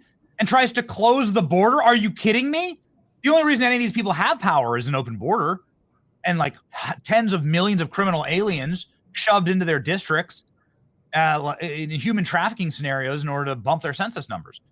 I think you're right, Benny. And I think that's in the weeks and months to come, we'll find out what Elon's really about. Yeah. Is he about, being the big dog and having the most influence and, getting exactly what he wants? Or is he really about a bigger cause, which I think many of us were hoping and believing that, he really was. And in my heart of hearts, I want to believe that. I want to believe that Elon wants a secure United States. I want to believe that he wants to see us rein in federal spending. I want to believe that he wants the best for this country, and he's not just willing to go, be a shill for, whatever political party listens to him the most and lets him have the most influence. Yeah, you think it's hard working with Eli Crane. Imagine working with Ilhan Omar and Alexandria Ocasio-Cortez in the Green New Deal. Like, you think it's bad now? Like, they will ram the Green New Deal directly down all of our throats, like the first second they get the chance. And that's one of the big parts of the big beautiful bill that many of us were trying to completely erase. Benny, we had, I think, 20 Republicans sign a letter to the president saying that they didn't want any of that to be touched. And I think we were able to get rid of about 60% of it, despite being outnumbered like we were. And now it's at the Senate. And I know that there are 4 or 5 individuals that are allies of ours in the Senate who would like to see us be able to go even further in removing more of the, Inflation Reduction Act, green new energy, stuff that's unfortunately suffocating many of our, constituents. It's less reliable. It's not as affordable. Oftentimes the raw materials come from, many of not our allies, but even our enemies. And I think it's an environmental issue. It's an economic issue. It's a national security issue. That's just one of the many things that we're fighting for up here. And, to have, Elon and everybody rowing in the same direction with unity is where we need to be. Congressman, really quickly here, we played Paul Ryan. We played Stephen Miller talking about the betrayal of Paul Ryan and how so much of this bill is actually predicated on how congressional Republicans just completely screwed over the first Trump administration, refusing to fund the border wall. And Paul Ryan could have done that like on day one, and he refused to do it. He never did it, in fact. And what needs to be done to ensure that the Republicans in Congress start giving the American people what they're voting for? Because the American people have in 3 elections elected President Trump, and by wide margins and landslides. And so clearly the country wants Trump's agenda. Congressional Republicans refuse to give it to him. Why is Congress so cucked? Well, it's pretty complicated, Benny. But when you boil it all down, the bottom line is this: most members of Congress could care less what the American people want, and they show it time and time again. And the sad thing is, Benny, we could all sit here and point at members of Congress and elected officials, for their duplicity, the fact that they go out and campaign and tell us one thing and then vote a completely different way. But the bottom line is, Benny, it's the American people that regularly send the same people back to Congress because they don't pay attention. They're checked out. They're too busy with, work and taking care of their kids and soccer games. And so instead of actually researching, how their member of Congress or their elected official actually votes and juxtapose that with what they say on the campaign trail, most just watch a couple, campaign ads on TV, get a couple text messages, and they're like, okay, that's my guy. I'm going to send him back. And so it's a mixed bag between the American people being checked out and members, of Congress who are sent up here actually caring more about getting reelected and how much power they can accrue while they're here, how much wealth they can accrue while they're here, than actually representing the American people. So it's not just one thing, it's many things. But when I look at the current field, the way it is, we have the same people up here, more or less. I could make the argument that this Congress is actually weaker than the last Congress because we lost some of our best people. But I've made the argument, and I hate to put anything else on the president because Lord knows he doesn't need anything else. And he's, pretty much running this ball by himself down the field. But I think the only way this changes is if the president gets the leader of the Senate, the leader of the House together and says, this is what we're doing. We are going to be more fiscally responsible. You guys are going to codify my executive orders. And if you're not willing to do that, check, roger that. I will find somebody that will. And I can tell you, if he was to do that, and he was to send that signal, I think it would be very beneficial. And there are several of us up here that would be absolutely willing to back that play and find new leadership. Wow. Yeah. We've seen it. I know, Congressman, that you're up against a hard out. Just a very, very quick question on a passion project of yours. And I just want to give you the table here. We keep asking members of Congress, have you seen the toxicology report from the Trump assassin? Have you seen his phones? Have you seen his computers? Has anybody from DHS or Secret Service briefed you? Have any of the intel agencies briefed you? Have they given you anything? Anything? His porn habits? Like what video games he was playing, who he was talking to? Do we know anything about the guy that nearly changed the course of Western civilization, started a civil war? The floor is yours, Congressman. I know this is a passion project for you. Yeah, thanks, Benny. So I did have a meeting at the White House a couple months ago. I won't tell you who I was talking to, but he was definitely one of our guys. Who it was very concerned about this issue as well. He did tell us that, he was going to try and get myself and Corey Mills went over to the White House, asking about some of these same things that you're talking about. And this individual did tell us that they were going to do everything they could to get us the answers we were looking for. And so I know that they've got a lot on their plate, and they're prioritizing like everybody else. But I do know that President Trump has put some very impressive people in positions of authority that are actually as concerned about these issues as the rest of Americans are. And I do believe they're going to do everything they can to get us more answers and more transparency on that issue. All right. Seems like the biggest issue. I mean, it's the biggest issue for our show, quite frankly. I would take this over the Epstein list, to be quite honest with you. Like the fact that we know that they're trying to Lee Harvey Oswald this guy, right? We just don't know anything. Just acting alone, don't know anything, just cause a civil war, and we're never going to release any information on him. I think that's such a damning problem for the federal government. Thank you, Congressman. You're not one of the problem areas here. You're one of the truth seekers, and you should follow the great Congressman Eli Crane. Thank you, brother. He served his country, 140,000 Americans. Follow Eli Crane. Thank you, Congressman. Thank you, Benny.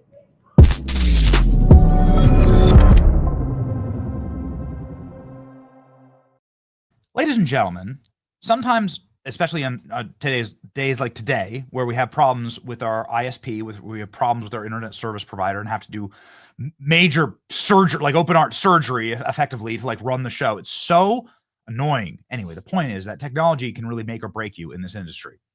Sadly, there's no Patriot Mobile internet service provider where we live, but there is Patriot Mobile cell service, not a way to run a multi-channel stream, but ladies and gentlemen, certainly a way to run if you are on the road, as we have been this week.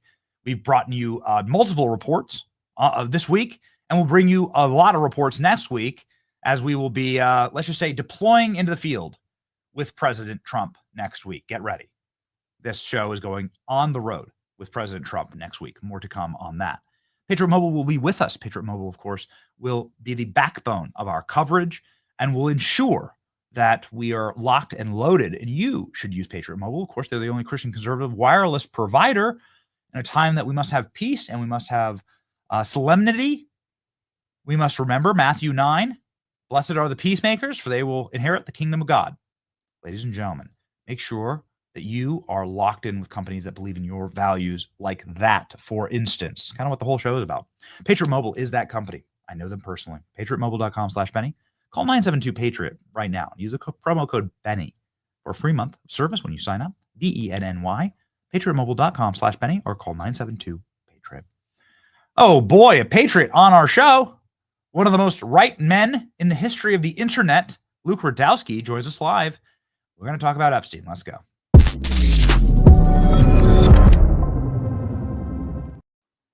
Luke, what's up, dude? Thank you for your patience today. We had a little bit of a technical glitch earlier in the show, and it's delayed us just a hair. So thanks, dude.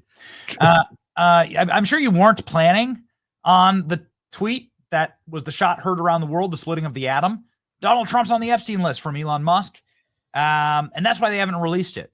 Given the fact we've covered this a little bit earlier in the show, but given what you know about the subject matter, what did you think about that? And I want to sort of zoom out the aperture. Yeah, I mean, it was shocking. I think all of us, when we read that tweet, we were kind of just dropped a major bomb in our laps.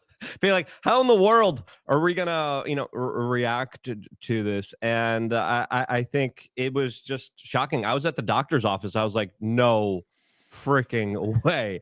I was like looking. I was like, does everyone even understand like what's going on here? It was a very, very big deal. And, there's a lot of nuance when it comes to this conversation. There's still so much information that we do not know about, especially when it comes to Epstein, his scientific experiments with Bill Gates, his baby ranch, where he was trying to impregnate 20 women at a time. He has a lot more connections to Silicon Valley than we previously thought he had before, especially with the latest revelation that came out with Peter Thiel. There's also other connections with Epstein and Elon Musk. Let's not forget that, as well as a lot of other Silicon Valley kind of tech elites. And I have sources that are telling me that Elon once previously did meet with Jeffrey Epstein. I'm working on getting some actual factual information about this. But listen, I think you could agree, and we could all agree here, we do not have enough of the information. We only are still scratching at the surface here when it comes to this very strange, bewildering, wild story when the biggest institutions in our society came together and ran an international child trafficking and extortion operation. Okay. The fact that we still don't have the truth here, I think Donald Trump needs to release this information so it's not weaponized against him. But also, more importantly, a lot of the top players that were involved, they're some of his biggest political enemies. And it's a way of defanging the intel agencies. It's a way of taking away a lot of the bigger threats against Donald Trump. Because when you look at that top list, when you look at all the individuals involved here, there's a lot of Kamala Harris supporters there. Okay. There's a lot of big time Democrats, big time liberals there. And to me, this has definitely opened up a can of worms that I think no one was expecting. But you know, out of the kind of messy battle here, I think the conclusion is let's just try to focus on getting the truth out here. What do you think about, and this is my newest favorite conspiracy theory, and I much like many of the conspiracy theories I like, I hope that it's right, that this was a play, this was a plot in order to get Democrats on board with releasing all of the Epstein list. I know Hillary Clinton's going, what the F, guys, right? Like, but that this was 7D chess in order to try and trick libs into supporting the release of the Epstein documents. Yeah, we don't need the support of the libs to do that. But I don't think the libs know what they're calling for, especially the Democratic political party.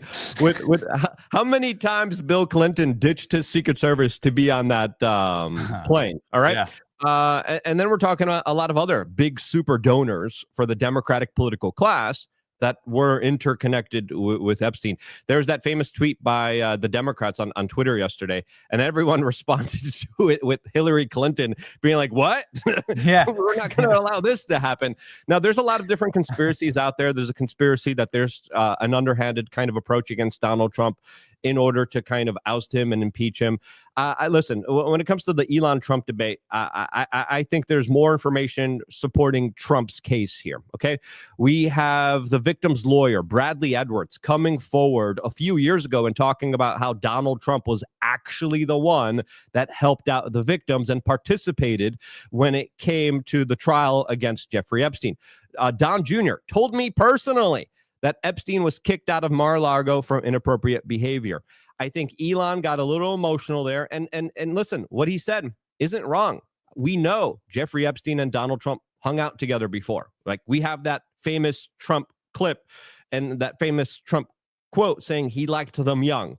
Okay, so it wasn't a misstatement, but the fact that we still don't have a lot of the information, that we have so many weird situations here, creates a scenario where there's fuel and there's a lot of smoke. And I think, you know, at this moment in time, we need as much disclosure, as much transparency as possible here. There's also the fact that, you know, the deep state was throwing everything they could at Donald Trump. If they had compromise against Donald Trump, they would have been using it already to try to stop him from becoming the next president of the United States. And then Trump's own DOJ went to Jeffrey Epstein when he was arrested, when he was at that corrupted jailhouse, and said, give us dirt on Donald Trump. We're going to make it easy on you. We'll slap you on the wrist. This is according to Jeffrey Epstein's own cellmate, who came out and said, yeah, they were trying to get Epstein to squeal on Trump. And then Epstein's lawyer came out and said, yeah, he didn't have anything on Donald Trump. Yeah, he's got nothing. In fact, Trump was the only person from the elites in Palm Beach that helped prosecute and put Jeffrey Epstein away. According to sources on the Palm Beach police force, Trump was the person who tipped them off to the Epstein predator ring after permanently banning Epstein from his clubs. That's according to James Patterson, who witnessed it himself. And so it's like there's so much evidence. And then also, like, if you had criminal implication in all of this, why did Donald Trump in 2015 at CPAC famously, like, he was the first guy to connect Bill Clinton, Epstein, and the island? Nobody even knew about it at the time. And there's a famous clip where Donald Trump's like, yeah, Bill Clinton's got a lot of problems with Jeffrey Epstein and his island. It goes over everybody's head, probably everybody except for Luke, who is still locked in even 10 years ago. But like, everyone's like, who and what? Trump was trying to tell us like a decade ago, man. Yeah. And independent media was too. We were talking about it as the corporate media was worshiping this guy. They were talking about how great of a philanthropist, how big of a big money donor, how charitable he was. And I'm like, wait, this is the same guy that was just convicted of being an offender? Are you kidding me here? So independent media We've been on top of this for a very long time, and there's a lot of very weird, strange connections, especially with the royal family, especially with Bill Gates, especially with Hollywood. I mean, the rabbit hole goes down deep, but we don't know still a lot of information that I think should be released publicly. Okay, so let's go there. This is this used to be the single biggest battle on the internet, which is what's going on with Kash Patel and Dan Bongino, and why can't they get this information out? I'd like for you to put up the tweet right there, please, if you would, Colden. This is just a small scintilla of the mountain of information that we have from the federal government's own files. You can see boxes of hard drives marked as evidence. The CDs, I constantly put this up on the program to say, like, listen, the CDs have nudes written on them in Jeffrey Epstein's own handwriting. And I'm not a pervert. I don't need to see that. What I need to do is I need to see a name and evidence of what the hell this operation really was. Right there is a bag of diamonds. They said inside of this case, this safe that we cracked is a bag of diamonds and a bag of passports. Well, can you tell us the countries that gave Jeffrey Epstein passports? That seems material and strange. And where exactly do you get a bag of diamonds, Luke? We've never seen any of this. Yeah, this has to be sitting somewhere. Can you please elucidate for me? Like, why have we never seen any of this? Why is the world's biggest predator being protected by our government? As he was a registered offender, not needing to follow any of the protocols like registered offenders have to do. Registered offenders can't be near school zones, right? He was able to fly in and out. He was able to skirt all of the banking regulations. So he was able to do whatever he wanted to do. A lot of people also forget this. He had his own personal office and office hours inside of Harvard, right? He was around all of the Harvard students walking all the way around him. And now we're finding out that he was working on some underhanded, crazy eugenics, population control like experiments. What? He was working on dolls that have cameras inside of them. He was working on impregnating 20 women at a time at his Zorro ranch that the FBI never even investigated or looked into. There was a ranch that he had in New Mexico because he was connected to Bill Richardson. I remember confronting Bill Richardson, major big Democratic Party guy. He ran for president of the United States. He was also a big member of the Bohemian Grove, and he was sweating like a dirty lady in church when we asked him, hey, tell us about all the weird kind of stuff that you do with, workers of the night. I know we're still on YouTube, so we're going to be family friendly here, but he was freaking out. He was also connected to the Jeffrey Epstein saga. Zorro Ranch, you couldn't even drive into. You needed a helicopter to get there. The FBI still never investigated it. This is why when this whole case kind of opened up here, I was like, okay, guys, there's multiple properties you guys need to look into. I said, hey, there's multiple witnesses you need to talk to. As soon as the whole Virginia Giuffre scandal kind of broke here, I was publicly saying, send FBI agents there. Talk to her, get her story, because it's only going to be a matter of time, whether it's a meltdown or an orchestrated type of thing to look like a meltdown to take her out, that we need more details, more information here to come forward and to just highlight everything to take this case seriously. Sadly, I don't believe this case is being taken seriously, and there's a lot of conflict of interest. There's a lot of big powers, whether it's Saudi Arabia or Israel or Thiel. There's so many different people involved here. The big banks are involved here. Silicon Valley's involved here, that this is a very big kind of crazy tangled web. And I'm just saying, please give the American people transparency, because not only are these predators politically active against Donald Trump now, but also, more importantly, they're still hurting children as we're speaking right now.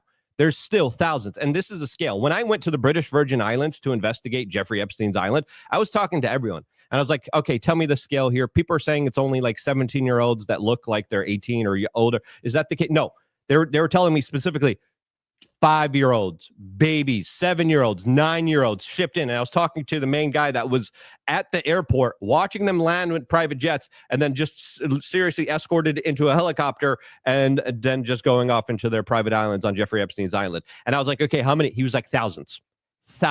Okay. This is the scale here that we're talking about here. This is huge. This is vast. This is big. And this is something that, of course, cannot be underplayed. I think me, you, and a lot of people will not allow this to be covered up. We need the truth here. We need the truth, not just for those thousands of children that were hurt here, but those thousands of children that are continued to be hurt now. We ever going to get it? Nope, I don't think we will. And that's the kind of sad realization. I think, listen, I think as soon as Donald Trump was elected, a lot of the files, weren't kept. You can't expect criminals to, incriminate themselves. I don't think the files are at the FBI. I think they're at the CIA, right? I think they're at MI5. I think they're at the Mossad headquarters, right? I think they're at different places and different locations. But even when they are there, they're not officially writing, "Dear Diary, today we stole this many children from this high school and then we procured them to whoever it might be." I don't think they're doing that. I thought legitimately that there was a whistleblower. I thought that there was someone within the old administration that said, "I got all the documents, I got all the receipts, I got some proof here." That didn't happen here. We got a letter saying, "Please give us your stuff," and the FBI is not going to incriminate themselves. So I think the administration is stuck in a very tough position right now because they kind of overpromised here. The FBI made sure that they didn't get anything. The one FBI agent that actually held information back was actually forced to retire. And then he got a round of applause from all of the people as he was leaving the office, which I thought was just extremely weird here, as I think there should have been a bigger investigation and potential obstruction of justice charges here if we were taking this seriously.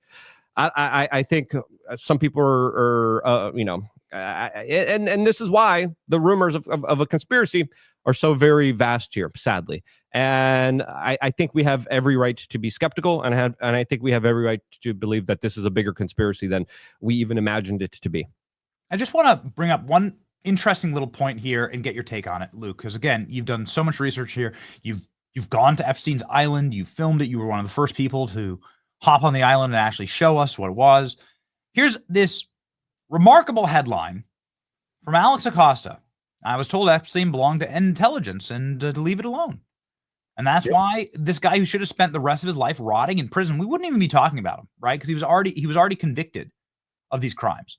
We wouldn't even be talking about him. Nobody would care. Nobody would even know about Epstein. He would just been put away in a hole somewhere.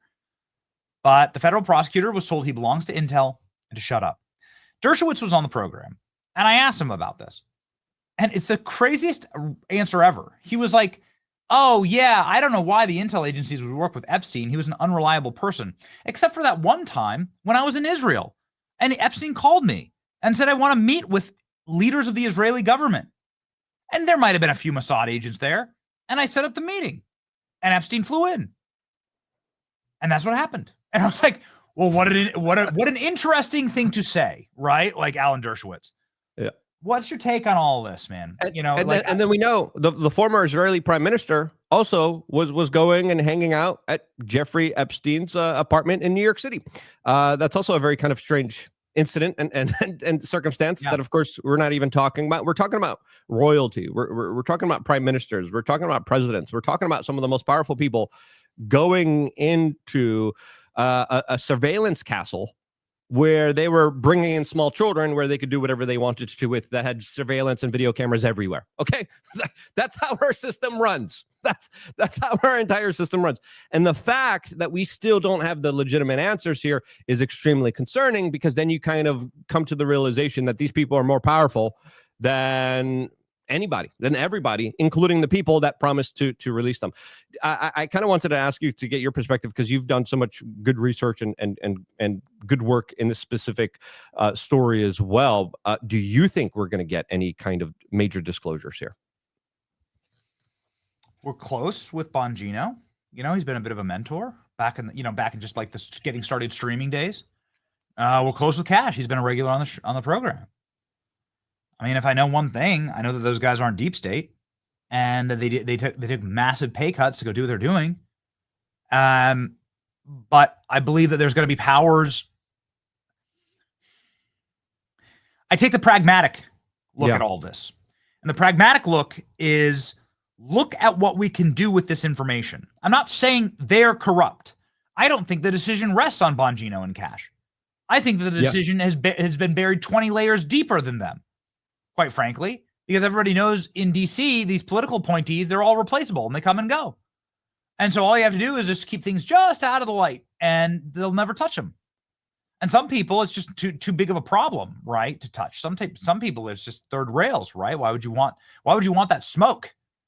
And the pragmatism of having this information is that any administration can control the most powerful people on earth and keep them in line, whether it's royal families, prime ministers, billionaires, or banks. And that information, it has a utility to it. And that the people are going to and that also when you destroy Bill Gates, right, when you prove what Bill Gates actually is and you do it on video and everyone can see it, then Microsoft, which is one of the Mag 7, well, that stock goes through the floor, right? And the stock market crashes. And I see so I'm trying to live in the real world and think about what was Epstein providing? What was the service he was providing? Why did he get all the money? What was this all about? And of course, it was all about the biggest criminal enterprise on earth, our federal government, having leverage over the only things that could really threaten it, which are billionaires, banks, and some of these powerful institutions.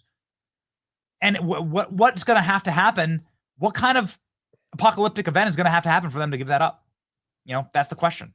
Yeah, no, I've been praying for their safety, their security, and their courage, because we have to understand here, as you mentioned here, there's many layers to this. And it's far more sophisticated, far more complicated than we even understand. We're still just scratching the surface here because there's some weird, wild stuff that I think a lot of people are saying, well, the general public's not ready for it. I'm just saying we are. I think the demand, the kind of thirst for this information just to unravel some of the kind of more unfair, more corrupt, more just insane scenarios that all of us are forced to kind of live through here, I think it needs to be exposed. Will it? I don't think it is. That's sadly also my kind of realization here. There's a lot of moving parts at play here. And to me, this has been a story that I've been following for 15 years, talking about it extensively. And it's the story that has a lot of people that, sadly are blackpilled. And I think there's reason to be kind of blackpilled from all of this here. But again, wild story here that I think is only going to get a lot more wilder from the people's kind of demand here for the truth here, because I don't see this story going away. I guess, I saw this thing and it's just something I wanted to ask you while you were on the stream here. I saw something that made me snap on the live the other day. Buried at the very bottom of the manifest of tech overlords who are traveling with President Trump to the Middle East. And that's an elite trip to get on, right? You're going to go meet with all these sultans and all these kings and all these trillionaires there in the Middle East. And buried deep down in the name is Reid freaking Hoffman. I just couldn't believe it, Luke. And I just snapped on air. I was like, I cannot believe the guy who funded all the lawfare against Trump is invited to fly on Air Force One with Trump to the Middle East to go lock in. And of course, this guy, if you don't know who Reid Hoffman is, he's this sick, disgusting degenerate who openly bragged about how he wanted to assassinate Trump if he could. He was an Epstein client. He was constantly with Jeffrey Epstein. He's a filthy, disgusting, despicable creature. He founded LinkedIn. So he has just barges of money. And I watched that and I looked at that and I asked a question I'd like to ask you. So this is the guy that funded all the lawfare against Trump. He's clearly implicated in Epstein, in the Epstein tape. If there's one guy that you're guaranteed is going to be in the tapes, it's got to be Reid Hoffman, right? How useful would that be as a leverage point, as a leverage chit? I hate to play these games, but live in the real world. Here's this guy who's totally now at your mercy. You can destroy him. He's done everything he can to destroy you. And you have the chit, right? You have the thing that will end him, right? And you can get anything you want. And you run that game theory in your head and you're like, well, that's the utility of this information. 110%. You are right. Axios has a very interesting article talking about how Reid Hoffman had to apologize for the role he played in the Epstein-linked donations to MIT. So we're talking about some of the top universities in America also being involved here. And this is why this kind of Trump war between the universities is interesting, because all these universities that he's kind of going after have very weird links to a lot of the kind of predator class. But if you look at these universities, they're kind of woke mind viruses that have created these crazy leftist liberal Democrats that are not just using lawfare, but violence more and more. There's a level of orchestration to all of this and pay to play that I think is interesting. I think, Donald Trump here, there's a lot of kind of questions now surrounding Epstein, surrounding having Reid Hoffman on your trip here, giving him deals, helping him network in Saudi Arabia, of all places. Crazy. There's also a Bilderberg connection here as well. The Bilderberg conference is going to be in a few days in Sweden, by the way. I'm trying to, figure out funds in order to try to go over there to report on everything. But Reid Hoffman is a major player within the Bilderberg organization. So is Alex Karp. So is Peter Thiel. Peter Thiel also, surprise connections, received money from Jeffrey Epstein. So this guy's everywhere. And now, especially with the latest developments that are happening with Palantir, another kind of interlinked kind of connection. I mean, Jeffrey Epstein knew all of these people. He was meeting with these people all the time in Silicon Valley. Sergey Brin, all of them. So with him being within these kind of inner circles of the tech elite here, there definitely are a lot more connections, even to Elon Musk and Epstein, that we don't know about yet. So if I'm Donald Trump right now, I'm leaking all of it. I'm like, oh, you want to say I'm a part of the Epstein list? Let's talk about all the Silicon Valley meetings with Epstein and Elon Musk. Let's talk about those and a bunch of other Silicon Valley people. But at the same time, I think what you're bringing up is worth considering, because it would make all of the tech stocks go down dramatically. Right, crash the economy. Like this had the power of this. This is the power of this evil predator. Even client list, and not just dead. Yeah, 6 years dead. It's still the power. Not just Silicon Valley, but also the big banks. All of the big banks skirted all the rules and regulations and said, "Oh, you're a registered S offender, but yeah, we'll let you move millions of dollars here without any accountability or track record of." The big banks had to settle with the family members of the victims here, because of how they were able to allow this kind of money laundering, orchestrated kind of event play out throughout many years, where they just said, yeah, don't follow any rules. If you're trying to get $10,000 out of the bank in cash, they're going to have you there for like an hour. But Epstein was just able to move millions of dollars in and out, no questions asked. That raised some very serious suspicions and questions. So right there, the big banks, Silicon Valley, the Reid Hoffmans, the Bill Gateses, big money players. I believe that, I see what you're talking about here. And for me, still the conclusion is release it all. Get it all out there. Let's have a cleanse. Let's obviously. Yeah. I don't serve in government, and I never will. I'm just doing as I'm watching what's happening with the Trump administration, and they're like sitting here trying to put the pin back in the grenade, right, with this Epstein thing. Because they all promised, they're all on the record talking about, we'll release it day one, right? Like, and obviously, yes, it's a live grenade, and it's not gonna, I agree with you. It's not gonna. I'm trying to figure out why. Go. Yeah, I'm trying to figure out why, because it's like we go, why? Listen, and so that's the mental gymnastics that I'm going through. If a company is going to fail because of their connections to hurting small children, they deserve to fail. Yeah. Right. And I'm using very careful language here. I'm not arguing in favor of it. I want to make that very clear. I'm trying to be pragmatic and figure it out. But there's some Machiavellian people out there that are like, no, we shouldn't release this because of A and B. And I'm saying these companies are very unfair, unscrupulous, very immoral companies that have also censored us, that have also attacked us, that have also waged war against any type of correct thinking, especially during the COOF years in 2020 and 2021, when people were screaming solutions, where people were telling people exactly what was going on, when people were telling people how to not get sick and hurt. We were all censored. We were denied the ability to talk to each other. Those Silicon Valley tech companies were the ones that orchestrated so much human harm on everyone. They deserve to be called out. They deserve to collapse. And I hope Donald Trump understands this. And I hope Donald Trump understands that the dominoes that will fall after this Epstein disclosure deserve to fall. They need to fall.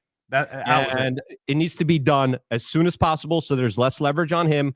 I think he's innocent when it comes to the Epstein stuff, but the fact that he hasn't released it does put that doubt in a lot of people's minds. I don't want that doubt in people's minds, and I don't want those weaponized predators still out there that are still hurting children to be active politically. Let the dominoes fall where they may be, and let's just keep moving forward as best as we can. Let's clean house here, and let's live a totally different new life where no longer can we get political power off of the souls of small children. Ha. Yeah. Preach. We have your Epstein Island tour loaded up here and your channel. So I'm going to direct everybody over to Luke's channel along with his X page. But since we have your little tour loaded up here, can you explain to our audience what you found when you went to Epstein Island? There was a doorway into the ground that I thought was the most interesting. I mean, there was a bunch of weird kind of gargoyle, occult, symbolic stuff there. I only was able to visit half of the island. The island is huge, but there's a lot of little nooks and crannies, a lot of weird type of things all over the place. But the biggest thing was a doorway into the ground that a lot of people were saying were there was tunnels there. There was a side door that everyone said was a tunnel. I made sure to go there. It wasn't a tunnel. It was kind of blocked off. It was cemented off. But there was a doorway in the middle next to that big kind of pyramid structure that was pretty strange and pretty weird. It was a very kind of crazy. We were the first ones to go there ever. And this was specifically after someone was flying a drone over the island, where it showed someone looking exactly like Jeffrey Epstein after his demise on that island. And this is what made us go there. We were seeing videos saying, hey, Epstein's alive. He's still on Epstein's island. Let's go. And I said, let's go there. Let's capture him. Let's capture him on camera. That was my kind of objective here. That was my kind of goal here. And that's why we decided to, risk it all and go on this mission and try to document as much as we can. The video is about 20 minutes long. There's a bunch of little tidbits. There's a bunch of little flight, visitor logs, things that we also filmed. And the whole thing was just absolutely a wild adventure, to say the least. You got up real close to that temple. What's your take on what the temple was? I think it was, if you look at a lot of these type of people, they love their occult symbology. They love their rituals. They love to do weird kind of juju energetic type of stuff here. There was also a huge compass next to this type of location. A lot of it is very reminiscent of kind of Freemasonic type of architecture and symbols. And, when we kind of look at that kind of scenario, it was, overlooking. There was also a fire pit there. It was, overlooking essentially the ocean there. It wasn't as impressive as it was from far away. The Golden Dome was removed, and the walls weren't as nice as they were up front. But I think this was truly a place where a lot of the kind of more weird stuff probably went down. Do I know exactly what happened there? No. And we can only extrapolate what we can here. But when we look at a lot of the kind of occult stuff, it does involve, rituals. It does involve sacrifice, and does involve a lot of kind of occult, satanic, evil, devil worshiping type of stuff that, as we know, if you're willing to, of course, hurt small children, that is more of a kind of ritualistic type of practice that they see as a way of corrupting and taking away innocence from babies and small children. There's a demonic force behind it that I think is pretty clear and pretty evident, whether it's overt or not. It's there, and it's something that only a lot of people within the inner circles of secret societies kind of really know about. It is a demonic force. Did you feel demon energy? Did you feel the energy of evil on that island? I was freaked out. I'm like, we are on Assault Island, where people get taken to have bad things done to them. Portal. We voluntarily went to. So, portal to hell. You're in a portal to hell, like an interdimensional portal to hell is where you were. You were in like a demon portal. Yeah. Yeah. No, the energy was extremely dark, extremely dense, but also that probably could have been my anxiety, because, you're like, oh, anything could happen to me now. you're on the devil's kind of playground. You're in a playground where they could just they do whatever they want to do there. Okay. This is a place where, police officers don't show up to help you, right? There's no one coming to help you when you're there. And then Epstein's still alive. According to this drone footage, I was like, anything could happen here. So obviously I was very scared. I was very freaked out. And I just, was trying to give myself the courage to stay calm, to document, and to report on as much as I could here. And obviously, yes, it was extremely dark, extremely dense. And I think a portion of that was just my fear. It's odd that the temple was all boarded up. Strange. Yeah. Where'd the gold dome go? Right? Like who decommissions the gold dome? Like what company does that exactly? Yeah. Like, who do you call to decommission your golden satanic sacrifice dome? Like, what, is there like a specialty? You can get that on Amazon, And the island was so huge. It had their own ambulances. They had huge construction vehicles. I mean, this was a huge island that was far bigger than a lot of people expected it to be. When you're there and you see the size and scope of it, it's something else. Wow. Well, Luke, we'll have you back for this topic. I have a feeling, sadly, that we'll have to talk about the topic a lot. Yeah. And many other things. And we just cannot encourage you enough to follow Luke Rudkowski and his work. We have his channels up.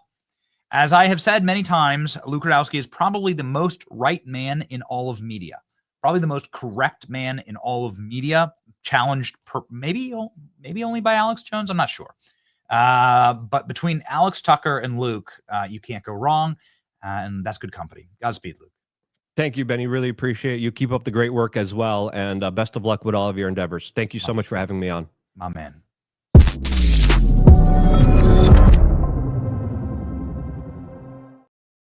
All right, ladies and gentlemen, a fascinating little show here. Again, I'm still bitter about having technical difficulties and having a late show, and I'm upset about it, and we will endeavor to fix that. However, I do have to announce that we will not be doing our show probably for the first 2 days of next week. So not a technical problem, actually a travel, exciting travel that we will be doing to a military base. And it will be in concert with the White House and the administration. It's going to be awesome. And it's going to be really fun trip on the road. We're going to be doing more embedded stuff. We have a promise to bring you the front seat to the golden era, and we're going to deliver on that promise. I'm a man of my word. And so expect us to be out in the field. We'll see how it all shakes out. But at the very least, on Monday and Tuesday, out in the field. And we're excited about it. You're going to like it. You're going to like it. We got some big stuff cooking. We're hyped about it, ladies and gentlemen, and we're thankful for you. Our Ask Benny Anything segment. Let's rock and roll.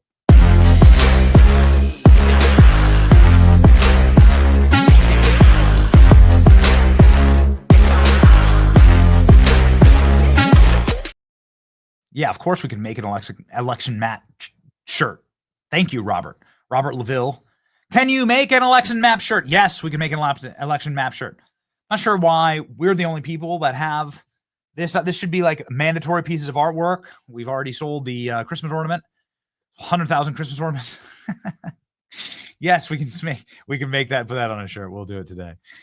Jeff Gibson says, hey, Benny, it's going to be America's 250th birthday. As you know, our nation needs to celebrate accordingly. One big, beautiful fireworks show. Yes. We're going to be doing a lot of work with America 250. The America 250 team is part of our travel next week. The America 250 team is locking in. They see the patriotism and love of this country in this audience, and they say, yes, we want part of that. So you have been cited by the White House, scoped, ladies and gentlemen. Lynette Shear says, dearest brother Benny, I was wondering if you ever thought of implementing a courtesy wake-up call auto recording, a literal phone call 30 minutes before the show to remind people, wake people up that the show will be going live for members. That would be so helpful for those of us in Western time zones. Yeah, because it's like 6 a.m., right, when we go live. So we're live at 10 a.m. So then what would it be? 7? Yeah. we typically have a notification, although we've been having a lot of trouble with our notifications as of late. We've spoken directly with YouTube about that, and I see that we still have our trouble with that, sadly today. And so we work with the social media notifications, but why not, Lynette? Why not? We do have, we do have options for emails and phone numbers. So maybe we don't want to spam. We never want to spam people, right? Like take advantage of that. But sure, we'll work on it. Send ALX your number, and I'll make sure that he texts you every morning. I'll make sure ALX texts you. You'll notice an ALX text because it'll say birds aren't real. That's what it will be. ALX not reminding you to come on the show, but reminding you that birds are not real. Okay. So if you have any of it, again, this is our call to the audience. If you have any proof that birds are not real, make sure you let ALX know. He's here for you. ALX is here for you. ALX, please don't quit. We love you. No, we're just joking. ALX doesn't think birds are real.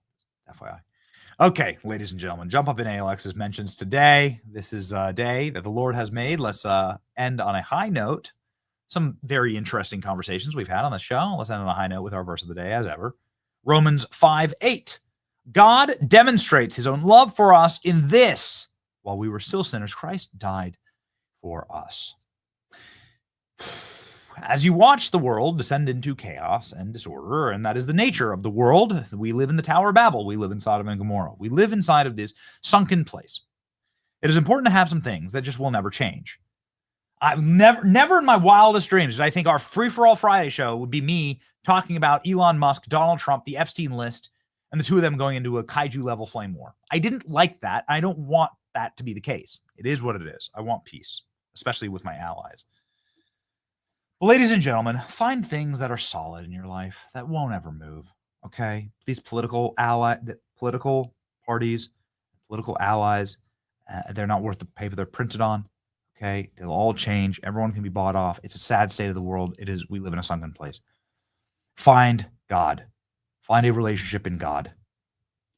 Eli Crane's up saying, like, man, maybe it's the fact that Elon Musk needs the Lord. Yeah, you think? Totally. Find things that are totems for you, because you'll have these massive disappointments in life. Every man will disappoint you. Every woman, every soul on this earth will disappoint you. God will not change. God is forever. God is forever. And also our salvation is forever. So make sure that you link your life up to the rock. Don't link it to things that can be set ablaze, right? Whether it's rockets or deportations, criminal investigations, Donald Trump freaking being called on the Epstein list. Jeez, what a day we went through. I feel like I have PTSD. But the point is that all that changed so quickly. Lucky for me, I was able to go home to my wife, my children, my family, get down on my knees and pray. And those things remain constant. And so that makes me sleep like a baby. Solid, wake up in the morning, ready to fight again. Okay? And that's where I want you to be. Godspeed in this greatest nation on earth, a beautiful country, and a place that I'm very proud to share with you. It's your boy Benny. Have a wonderful, wonderful weekend in this great land. And we will see you very, very soon. Exciting stuff to come. See ya. Friends, join us. We have a spectacle. I give you the War Wolf!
in the sea, all owned by the oldest kings, and their dying legacy, media dillweeds. Soon will the Benny Show come to mind, the salt from lives for fun. Leave the gold and bring the gun, we sail for number one.